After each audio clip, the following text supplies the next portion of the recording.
Hello Greg, Dennis here. This is the 7th of July today, and on this tape I want to cover, I hope to be able to cover three rather important loose ends. The first might be called Bubbles Revisited, and for this I'm grateful to you, Greg, for drawing my attention to something on a recent telephone call, and which allowed me to look into the subject of bubbles again and come up with some more material which correlates bubbles with an important aspect of the mind. For many times during his research in the 1950s, Ron Hubbard came up with some related phenomena to the bubble, and the first of this was his mention in the 1950s of the personality called the Merchant of Fear, and this was a rather depraved being that. And the main characteristic of this depraved being was that a person that you would meet, it was dramatising this, and the main characteristic was that this person seemed to sort of suck you dry emotionally, acted sort of like an emotional sponge, and you would talk to this person for a while and feel emotionally depleted, quite exhausted emotionally. He just mentioned it, Ron did, and then went on to other things. Then later on in the 1950s, he did some more work on this and came up with the phenomena of what he called the energy thief. Now, the energy thief phenomena was a related phenomena, and it's obviously the same phenomena as the Merchant of Fear. Is a person that again emotionally sucks you dry in conversation. And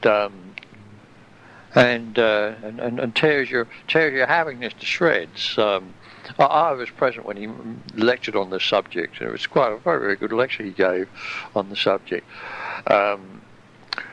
Again, there the matter rested, and then late in the 1950s, he came up with the phenomena of the vacuum,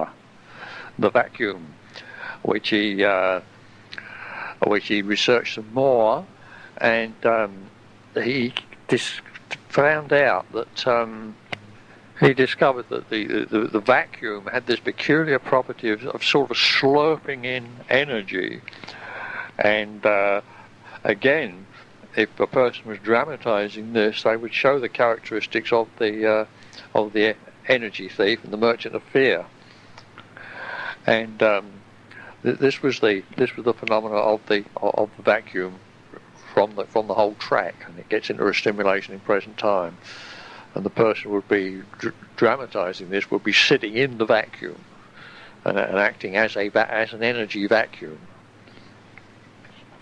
I think what triggered his researches along this line from time to time, it was quite obvious that it kept cropping up in Ron's research, and he never resolved it, and he kept adding bits to it as the years went along, and we see a progression from the Merchant of Fear through the energy thief to the vacuum. It obviously kept cropping up on the subject of happiness, because Ron had a happiness process of mocking up masses and pulling them in on yourself. Well, that would tend to stimulate the vacuum effect, and you would get these masses flying in at times, and I used to call them avalanches. And I think although I can't be certain of this, I think the phenomena there came from the work he did on that happiness technique of mocking up masses and pulling them in. It would certainly stimulate the vacuum. Anyway, whatever the source was of his research, it culminated, as far as I know, in the late 50s there with the phenomena of the vacuum. Now, another name for the vacuum was the black hole in space. This was another name for the vacuum, was the black hole in space, and it was an energy slurp. It would simply slurp energy from the being. He would put energy out towards this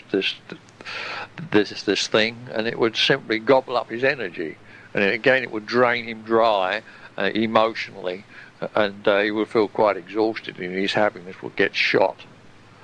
And there was the phenomena of the of the vacuum, and so forth, and the various other names. So we have all these little phenomena. So we just go through them again: the merchant of fear, the energy thief, the vacuum, and the black hole in space. Now, I've come across these phenomena in auditing pre-clears, particularly the black hole in space. And it's a very, very nasty phenomenon if you ever come across it. If a person does have it in receipt or hits it on the track, it can be very, very nasty indeed. It throws the e-meter violently about the place, and throws the pre-clear emotionally about the place too. It's a very, very nasty incident, and produced an enormous amount of fear of the objects, of the black hole, simply because it's slurping the person's energy, and they daren't go near it. They feel, otherwise they'll get lost into the black hole. They'll vanish. They feel they'll completely lose their identity by being slurped into the black hole. All right, now so much for Ron's research on those. I mean, he did a lot more work on this, and there's much more. I've just given you a resume here. If you want to hear his actual lectures, you would have to pick them up himself, pick them up and listen to them. He gives a lot more material than I've given here on this brief resume. But I've given you the essence of the material. Now, we know from we know from my research that there is this phenomena of the bubble, that when a mustn't be known postulate is parked in the void, and if you come along and direct a no postulate at this mustn't be known postulate, that a bubble of energy will appear around the mustn't be known postulate, and you will get the phenomena of the bubble. And we know that these bubbles do occur. There was a period of the track where these occurred, and we have a technique for getting rid of the bubble. The bubble is the manifestation of something from nothing, of getting energy coming into existence from a non-existence, something from nothing. And I developed the null to no goals package to handle the bubble and erase the bubbles. All of this I've given you on the previous lecture on the subject of the bubbles. So far, so good. But the one thing which I didn't give you was that all I'd given you was what happens if you direct a no postulate at the bubble. But then again, what would happen if you was to direct a must be known postulate at the bubble? Well, now, I should have mentioned this on my last. Tape. The reason why I didn't mention it on my last tape is a very interesting reason. The bubble phenomena on my track. At no point on my track did I ever do that. Did I ever direct a must be known postulate at a bubble? I only ever directed a no postulate at a bubble, and so I had no subjective data of what would happen if you were to direct a must be known postulate at the bubble. Well, I'll tell you what happens if you of course it's obvious from basics what would happen if you were to direct a must be known postulate at the bubble. What's going to happen is that the energy that you direct at the bubble is going to go towards the bubble, or towards, which is essentially a mustn't be known postulate sitting in the void. And as soon as it gets under the influence of the mustn't be known postulate, it's going to go black and start to disappear. So you're sitting there, you're directing energy towards this bubble, and your energy is going into the bubble and disappearing. It's vanishing, you see.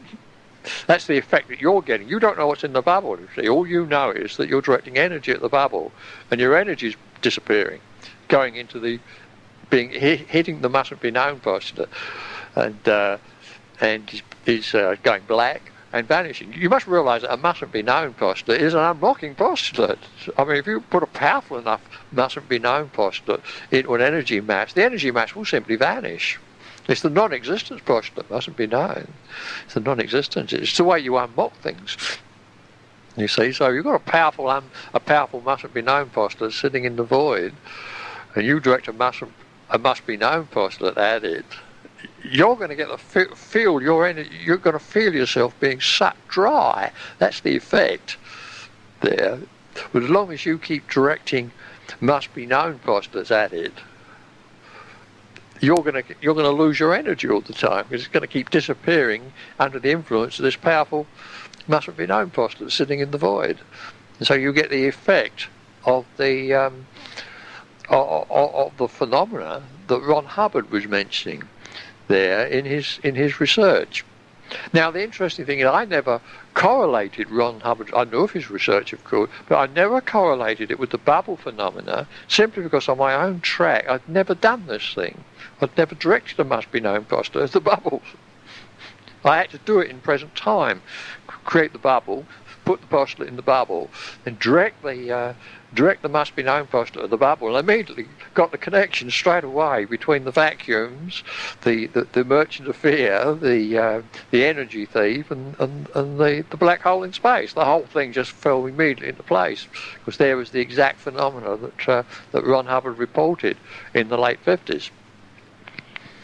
So we now know that one of the manifestations in present time, we can add to our knowledge of the bubble. We can take this material from Ron Hubbard there, that a person inside the bubble, dramatizing the universe of the bubble, will give all the manifestations of the black hole in space, the mustn't-be-known postulate.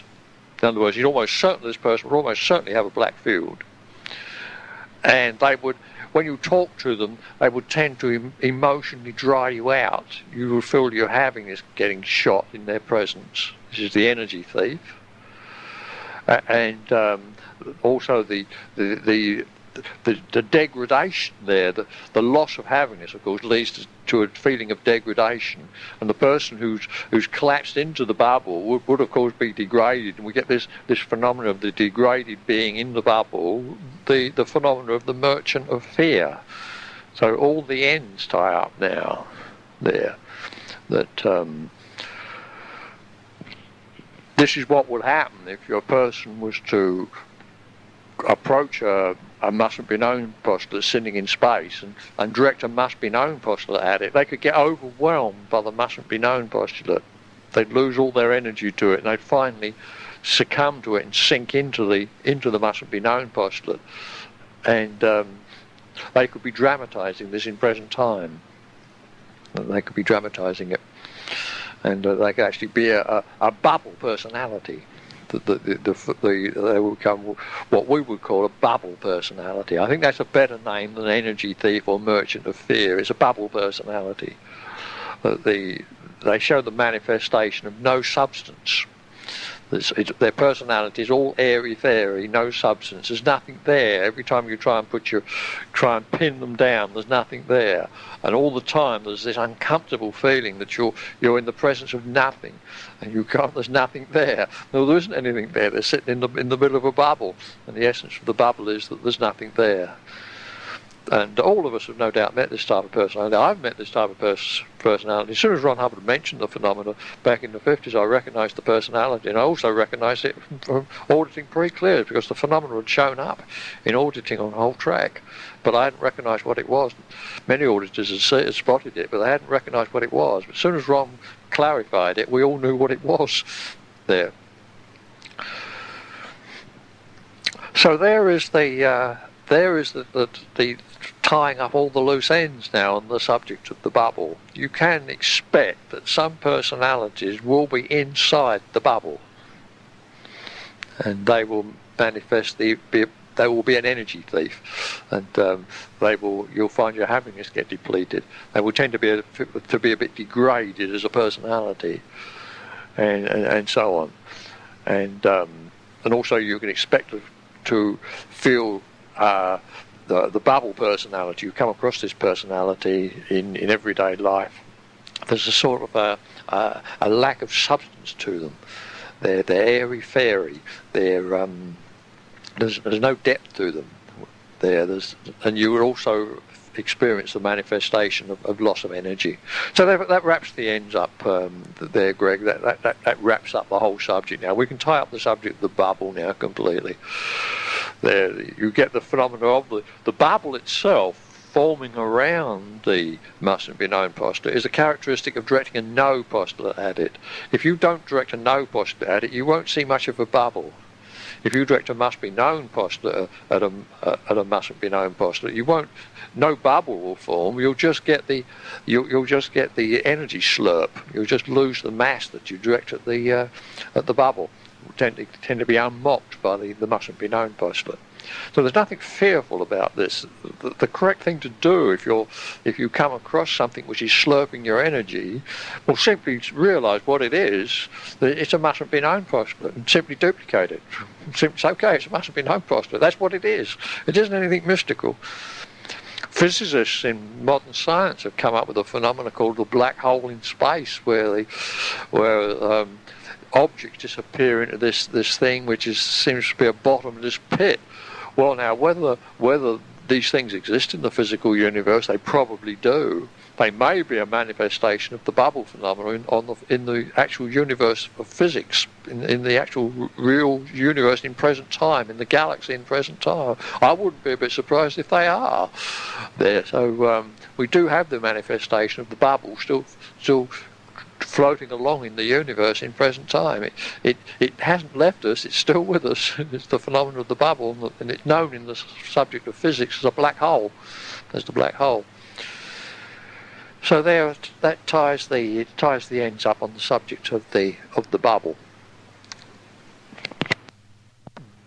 The only thing left now is to ask, does any of this modify in any way our technology regarding the bubble? No, it doesn't. It doesn't. We just have to realise that the junior universe of a vacuum is a non-existence by definition. If you look up the word vacuum in the dictionary, you'll find that it's defined as a non-existence of a mass. So the term vacuum and non-existence are pretty well synonymous. So be very careful that when erasing a vacuum from the mind, it can be made the subject matter of the null to no goals package at level 5C bubbles, and it will erase as such in that goals package. The junior universe of a vacuum cannot be erased as the subject matter of the to know goals package at level 5C. Because the vacuum is a non-existence, it has to be made the subject matter of the null to no goals package at level 5C bubbles. The mass, just to round it all up, the actual mass of the bubble, the actual sensation mass that surrounds the bubble, that can be made, because it's an existence, that can be made the subject matter of the to know goals package at level 5C. So the bubble, the junior universe of bubble, that's just the sensation mass, can be erased from the mind at level 5. Can be erased from the mind by making it the subject matter of the to know goals package at level 5C. But that won't break the phenomena down. The inside the bubble is the non-existence there, and you have to erase the bubble phenomena. You must erase the junior universe of non-existence, making it the subject matter of the null to no goals package at level 5C bubbles, as I've already mentioned on the earlier tape. So all we really have to do is just to be aware that, be very careful when dealing with this junior universe of the vacuum, that you'll have to treat it the junior universe of a vacuum, treat it as a synonym for the junior universe of non-existence, and use it and erase it within the confines of the null to no goals package, and you'll be fine. It erases like a lamb. It does. Once you've erased the null to no goals package at level 5 at level 5C bubbles. None of this material has any charge in it at all. It's all as dead as a mackerel. It doesn't raise a flicker on my bank. None of it does. Not a flicker. Even during the correlation and playing with it, there's just simply not a flicker. The whole secret is the use is to erase the null, is to erase the junior universe of non-existence in the null to no goals package. Once you've got that null down and erased, then the whole subject of bubbles is dead. It's just deader than a piece of dead mutton it is, as far as charge is concerned. Right, well, that wraps up the subject there. Wraps up the subject of bubbles. Next, I want to give you some additional data on the subject of sex. I wanted to include this in the original tape, but unfortunately the spool wasn't long enough, and I had to leave it off. And as it was the least important of the material, this was the material that got deleted. Well, now I'm on a new tape, and I've got a bit of tape to spare here. I can give you this new material. This is the material on the subject of GOPS. Now, these GOPS is the initials of gender obsessive postulate situation. Gender obsessive postulate situation. It's a rather clumsy term, and but nevertheless, it's the best descriptive term of the phenomena that I know of, without going into vast complexities of material which I haven't yet introduced, and don't want to introduce at this stage because my research isn't complete on it. So we'll call it a GOPS at this stage. Later on, if I complete my research on this material, I'll call it something else. But at this stage, we'll call it a GOPS. Now, an almost universal sexual problem that human beings have is, and this applies to both males and females, is puzzlement as to whether a particular sexual activity that they engage in, one that they use to derive sexual sensation, whether this is a masculine or a feminine activity. And it can be very, very puzzling. When one considers the almost infinite variety of sexual quirks and so forth that the human mind is capable of producing, it's no surprise that this puzzlement occurs amongst human beings. The problem arises when the person gets involved in some sexual activity which they find sexually stimulating, and then the activity may not appear to match their gender completely. So they say to themselves, well, am I out of gender? You know, the male might say, well, I'm engaging in this activity. Is this a homosexual activity? And if so, if it is a homosexual activity, then therefore, if I'm engaging in this activity, I'm a sort of secret homosexual. And he starts to worry about it, and he can't resolve it. So the whole thing becomes a sort of an unresolved problem, and sits there in his mind as an unresolved problem. You see how this could be. Well, it's only because of the vast number of sexual quirks that occur on the subject of sex. There's more sexual quirks than there are quirks on any other of the goals packages. You know, there's a vast number of sexual quirks that human beings are capable of. Well, fortunately, in this technology, it's very easy to resolve this problem once and for all. We can take any quirk in the human psyche, any conceivable quirk in the human psyche that generates, which is a behaviour which generates sexual sensation, and we can determine with utter certainty whether this is a masculine pursuit or whether it's a feminine pursuit. And this is the subject of the GOPS, the gender obsessive postulate situation. Now, if you recall on the earlier tape on the subject of the To Sex Goals package, I mentioned that, almost briefly in passing, I mentioned that the male goes into sexual orgasm when he drives the female from mustn't be sexed into must be sexed. And the female goes into sexual orgasm when she drives the male from mustn't sex in to must sex. Do you remember that material? It's on the earlier tape there. It's a question of the male deprives the female of her mustn't be sex postulate and drives her into must be sex, and thereby goes into orgasm. The female, her orgasm, is depriving the male of his mustn't sex postulate and thereby driving him into must sex. And that's her orgasmic situation. Now, these orgasmic situations are the peak intensity of sexual sensation. So, this particular postulate configuration, this particular postulate situation becomes obsessive to the gender. That's the essence of what I'm getting at here. Why I call it a gender obsessive postulate situation.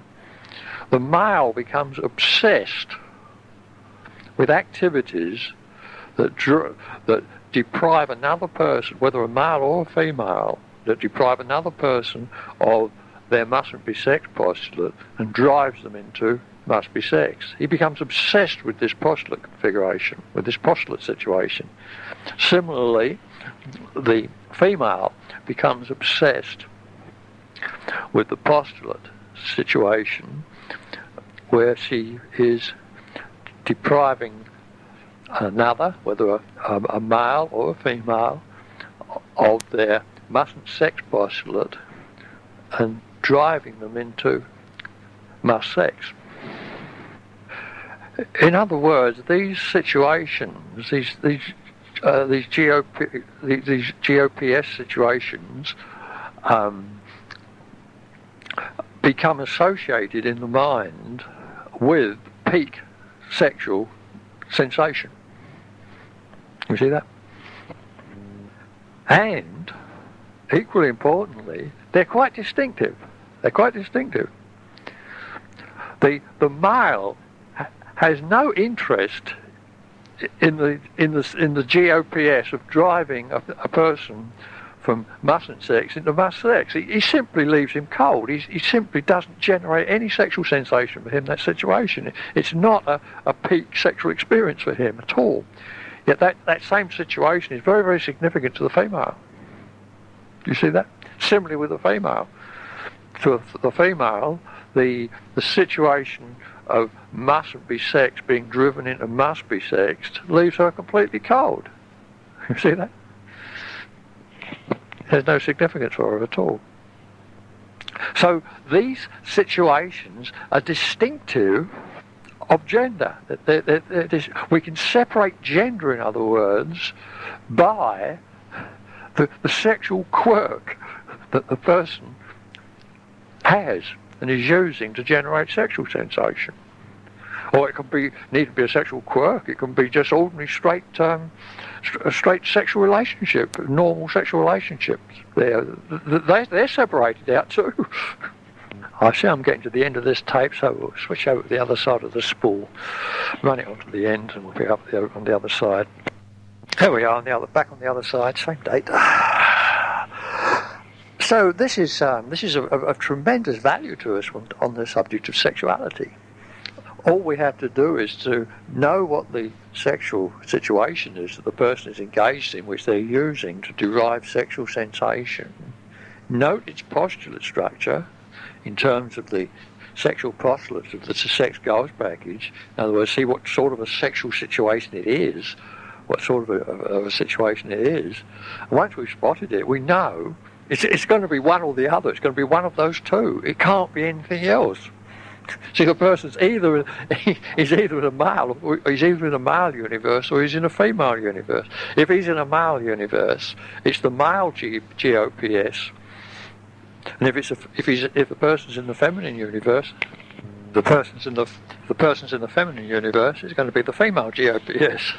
The only evaluation required is to take the situation and see which. And interpret it in terms of the sexual postulates of the sex goals package.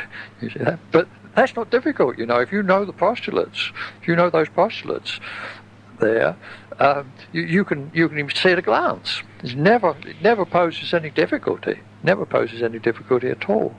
I'll give you an example of this that will clarify the situation. I had a pretty clear once many years ago in London that had a sexual quirk to do with wearing Wellington boots. And he used to get sexually aroused if females were wearing Wellington boots. It used to give him an erection. He used to get sexual arousal. And he was always pestering his girlfriends to wear Wellington boots. Well, this was fine.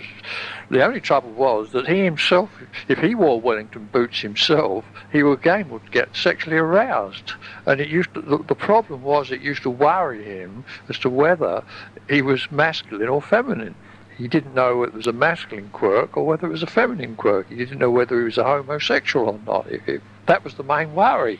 He enjoyed his little game with the Wellington boots. That wasn't what was bothering him. What was bothering him was he didn't know whether he was in his male universe where he reckoned he ought to be, or whether he was in the feminine universe where he decided he didn't ought to be. Well, now, we could solve this right away. The person could solve this right away there. Quite obviously, the female wears the Wellington boots. If he wears the Wellington boots, he's the female. But look, it's still the male getting the sexual arousal. So the Wellington boots, in some way, must be associated with the male orgasm. You see that? It's the male pushing the female through from mustn't be sex into must be sex. So wearing the Wellington boots must, in his mind, I didn't know much about sex in those days. I didn't pursue it all that far, you know. We more or less were running engrams in those days on the subject. We weren't examining this postulate structure. I mean, I could take it apart easily now. So I can't tell you any more than just the barest details of it. But essentially, it would be a male activity, simply because of this consideration. The female is more easily sexable when she was wearing Wellington boots. It made her more sexable, or more sexy, or more amenable to sex. That was definitely, I recall him telling me that was definitely a part of it there, that it made her more amenable to sex. So there we are, that somehow wearing the Wellington boots was depriving the female of her mustn't be sex postulate. So therefore it's a male GOPS, therefore he was a male, he was in the male universe. You see how you could evaluate this? Now, this can go to quite extreme limits, this evaluation can. How about a male who derives sexual pleasure from being raped by another male? It gives him an erection. How about that? Now, which universe is he in? Is he a male or is he a female? Is he in the male universe or is he in the female universe? He's in the male universe. He's not in the female universe. Why? Why is that?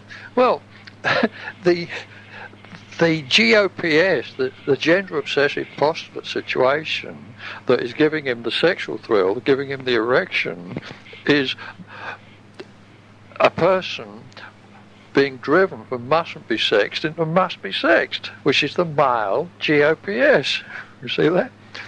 The fact that his body is being driven through from mustn't be sexed into must be sexed, it's got nothing to do with it. He's not occupying that side of his body when it's happening, you see. He's occupying the other side, deriving the sexual pleasure, occupying the male side of his body during the sexual assault, and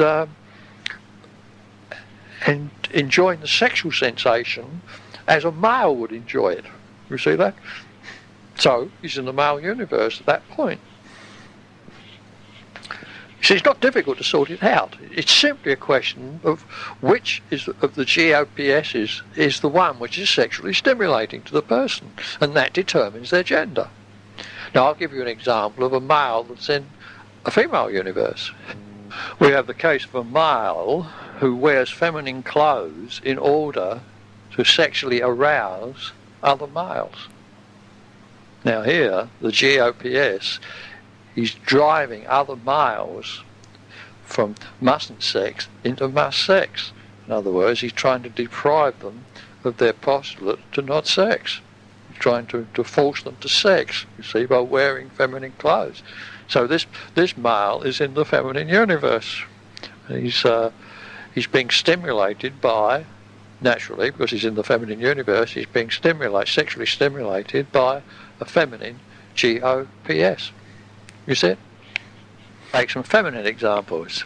Let's take the example of a mother who has a queer sexual perversion, who derives sexual sensation, sexual pleasure from dressing her son in female clothes.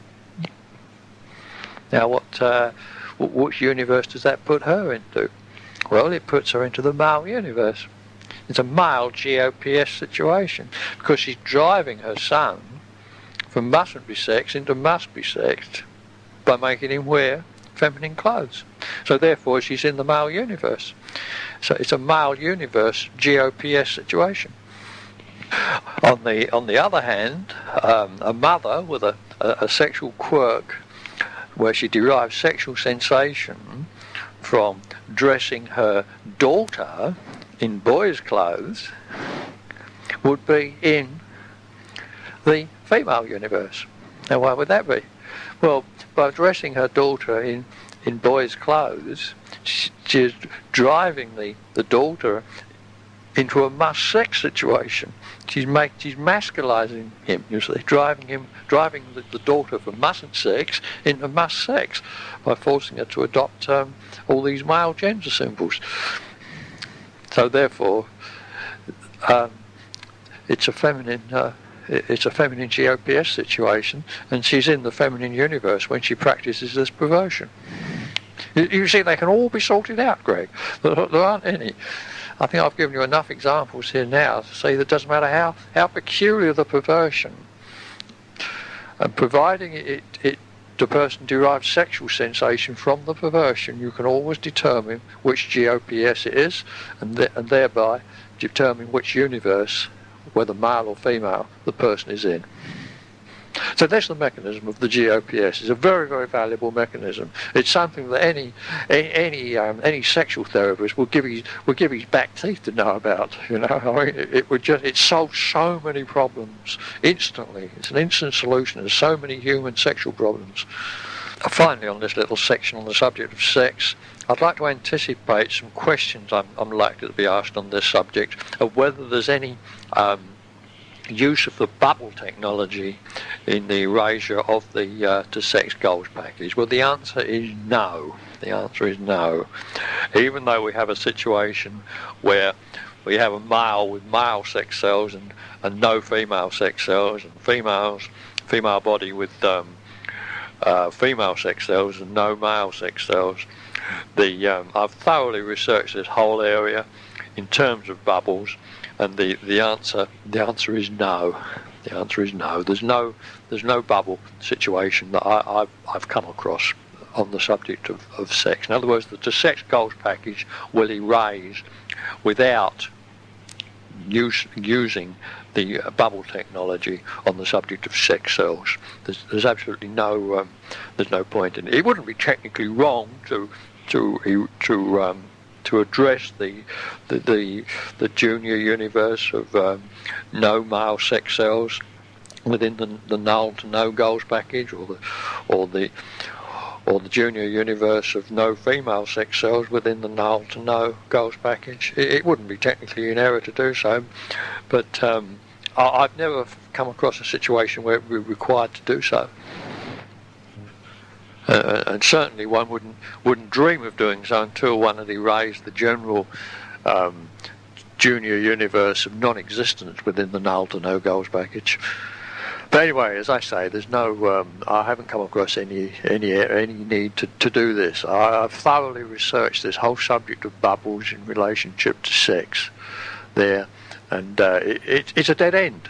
It really is. It's a dead end. It was very promising when I first came across it. I thought, well, this will be an absolutely fertile ground for bubbles, and it isn't. It isn't. It's a dead end. So there's no point in it. There's no future in it. And although you can certainly erase those null universes of no female sex cells and no male sex cells if you want to, but I don't think you'll get anything out of it. It's a dead end. So I thought I'd mention this in passing to answer a question which I might be asked in future on the subject of the relationship of bubble technology and the erasure of the Sussex Gulch package. The answer is it's not necessary. We don't need to back up our bubble technology on the subject of to erase the Sussex Gulch package regarding sex cells or any. However, there are some conceivable games people might play with gender symbols and the absence of gender symbols where you could use the bubble technology. The person gets involved in playing games with the absence of gender symbols. But look, this material is not necessary to run in order to erase the Sussex Gulch package. The Sussex Gulch package will erase quite independently of the subject of gender symbols, as I mentioned to you on the main tape. You know, actually it's the other way round, that you won't erase gender symbols until you've erased the Sussex Gulch package. So although you may use the bubble technology, you may have need for the bubble technology on the subject of gender symbols, on playing games to do with the non-existence of gender symbols, it doesn't apply in the on the sex cells game, which is the game associated with the erasure of the general to sex Gulch package in therapy. So I hope that will answer up any questions that and answer the questions that haven't arrived yet, but that undoubtedly may arise in the future. Okay, so much for that. Third and final thing I want to take up on this tape is the subject of identity and purposes, and to wrap up the subject of level 5C.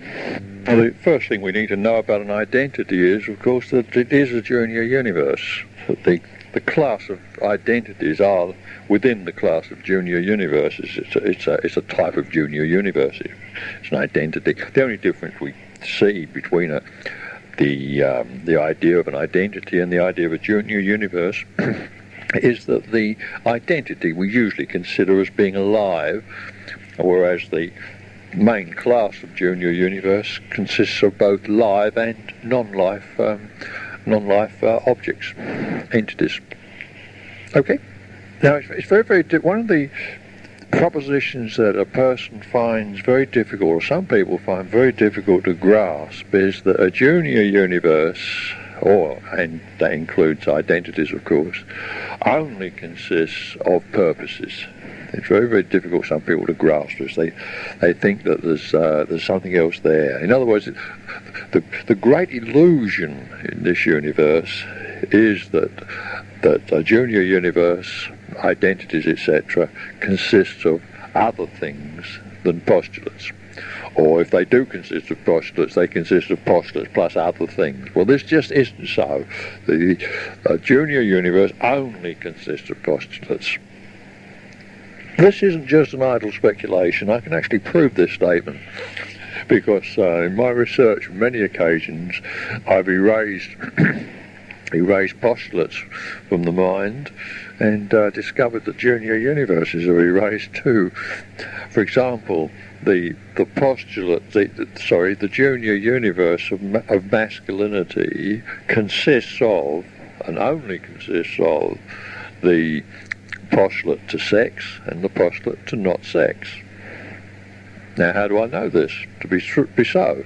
Well, simply because when you erase the Sussex Gulch package, which two of the four postulates of the Sussex Gulch package are the postulate to sex and the postulate to not sex, so when you erase this Sussex Gulch package, you find that the junior universe of masculinity has erased too. Now, if the junior universe of masculinity consists of other things than those two postulates, then there would be a residue left after the Sussex Gulch package is erased, wouldn't there? But there is no residue. When you come to test the junior universe of masculinity at level 5C after you've erased the Sussex Gulch package, you find there's absolutely nothing there.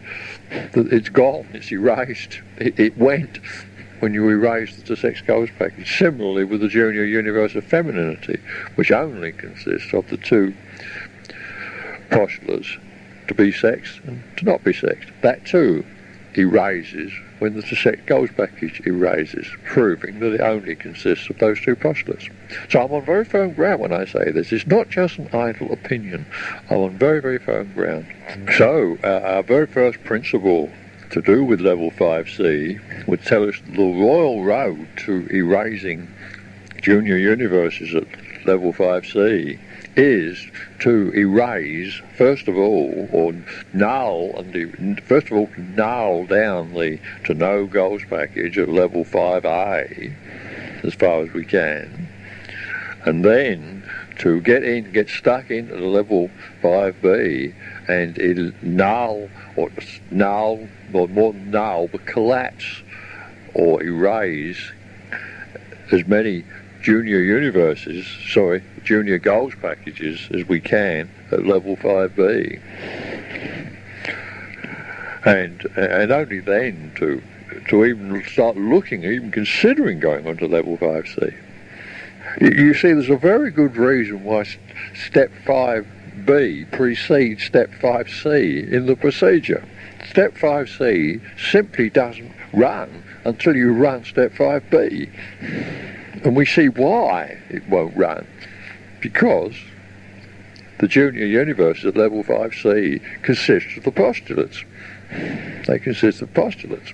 In fact, the only junior universes that will hang fire, that you'll find at level 5C that are hanging fire, are those which have got postulates in them to do with junior goals packages which as yet have not been erased or collapsed at level 5B. All the rest, the charge would have gone off of them and they would have erased, you see.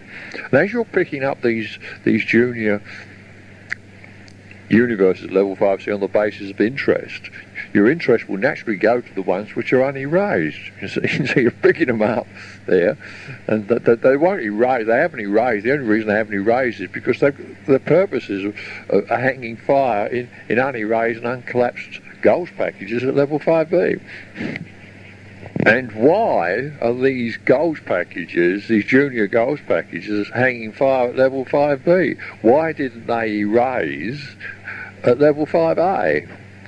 Well, they didn't erase at level 5A because you consider them, the person considers them to be their purposes of these junior goals packages. It considers their purposes to be independent of the four legs of the general to no goals package.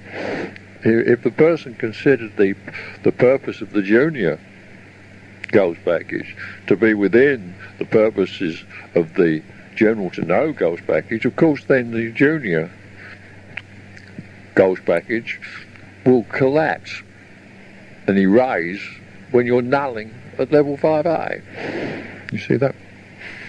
Or to put it another way, when you finally erase the to no goals package, all the junior universes have been erased at level 5B, and the junior goals package at level 5B have been erased, and all the junior universes at level 5C have been erased. So when you finally do erase the to no goals package at level 5A, there isn't anything left at 5B to erase, and there's nothing left at 5C to erase. Follow that? The theory behind this is very, very simple. Very, very, very simple. I'm giving it to you here. If you can grasp it, you'll get the whole thing, and you'll have no trouble on level 5A, 5B, and 5C. But if you don't get it, you'll struggle. So your procedures, you start in at 5A, you null 5A down as far as you go, as far as you can. It may go through the eraser. Fine, marvellous. If it does, then you won't have to do anything at level 5B or level 5C. But with the vast majority of people, it will hang fire, it will null down and then stop. Well, that's the point. You leave 5A then and go on to 5B. You say to yourself, right, I've got some junior goals package which I consider independent of the to no goals package. And you find them at level 5B on the basis, first of all, of basis of interest.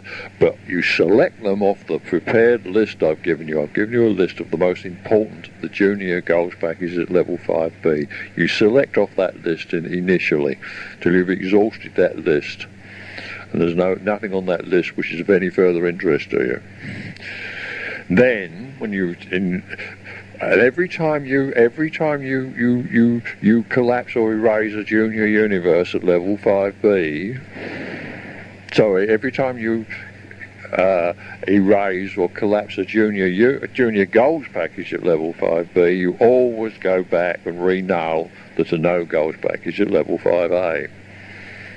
You must mop up that extra charge. So backwards and forwards you go.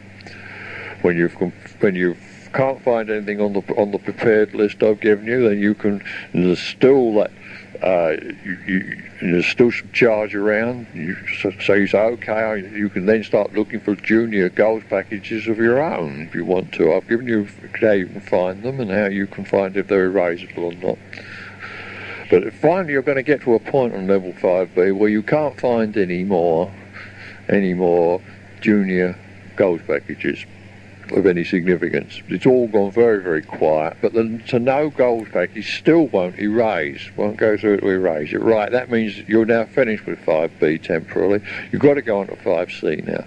So you go on to 5C, and on the basis of interest, you find a junior universe. Now, the first thing you do with the junior universe is run it, make it the subject matter of the to no goals package at level 5C. That's the first thing you do. If it erases, fine. That's fine. You finish with that one. Then re-null the basic to no goals package at level 5A. Every time you erase a junior universe at level 5C, you always re-null the to no goals package at level 5A. You must do this to mop up your charge, otherwise you'll keep building up charge on the basic package, which will stop you in your tracks eventually. You've got to keep that basic package nulled. But sooner or later at 5C you're going to come up against one. You try it at level 5C and it won't, it just grinds on. You make it the subject matter of the to no goals package and you can't erase it. And so, right, what do you do then? Well, you say to yourself, this junior universe must consist of some purposes which belong in an unerased or uncollapsed junior goals package at level 5B. And it's up to you to find out where it is. So what you sit down and just list off the purposes and functions of this junior universe that is hanging fire. Just list them off. Just write down a bit of paper if you want to. Then you pick the most important, this is the test, the most important of these functions or purposes, and use that. You say, right, well, there you've got this purpose now. Now you're going to find the goals package. You've got to find a goals package at level 5B and formulate that purpose into a goals package at level 5B. Or if you do so and it's unerasable, then you've got to find an erasable one. I've given you that technology of how to do that, so I won't repeat that again. You've got to find an erasable goals package at level 5B that's hanging fire, that contains the purpose of the hanging fire junior universe at level 5C. You see that? Then, having found it, you erase or collapse that junior goals package at level 5B. And as soon as you erase or collapse that junior goals package at level 5B, you immediately go back to 5A and re-null the basic package. Then go back to 5C and have another look at your junior universe. You now test that junior universe once more back in the basic package. It may go through to erasure now. If it doesn't, then okay, go back to your list of its functions, its purposes, find another purpose, then find another junior goals package at level 5B. And do the same procedure again. Erase that or collapse that. Then go back and re-null the to no goals package at level 5A. Then back to your junior universe at level 5C and retest it within the to no goals package. All the time you're nibbling at it, you see. Every time you're nibbling at it, you're breaking it down, breaking its purposes down, erasing its purposes. Eventually there'll be nothing left. It'll just fall apart. There'll be nothing there. Now that's the way you do level 5C. The key datum here, bear in mind at all times that every time you erase or collapse a junior goals package at 5B, or every time you erase a junior universe at level 5C, you must, repeat, must go back to level 5A and re-null the basic package. That is vitally important. Otherwise, you'll be just leaving yourself with charge on that basic package. And your therapy will grind to a shuddering halt. You've got to keep that basic package at level 5A nulled down. Then one day, you'll go back to the basic package to re-null it down, and it will go straight through to erasure. All of them have gone now. All of your junior universes have gone, and all your junior goals packages have gone, and your basic packages have gone. The whole lot's gone, and none of it will show on an e-meter. It's all gone now. The whole lot's gone. You won't be able to find any goals packages or any junior universes that will move an e-meter in the slightest. You've done it. You've got there. Okay, you've now completed level 5. Well, that's the routine. That's the way you do it. So I see I'm getting to the end of this tape. I wish you good luck on level 5C, and bye bye for now.